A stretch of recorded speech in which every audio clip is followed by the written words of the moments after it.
This is the Hyatt Place in Boston, Massachusetts, Seaport District.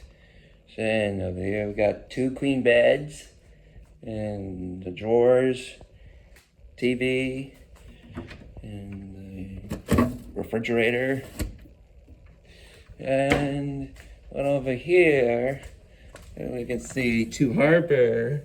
And over here is Logan Airport. And over here is a wind turbine. And over here's the Boston Harbor. And there's the American flag and the Massachusetts flag. And over here, as you can see, number 12 right over here.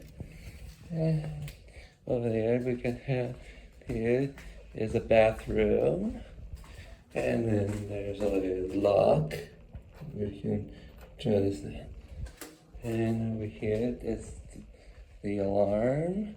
And that's about it. And I'll see you for Ashley graduating and the other place.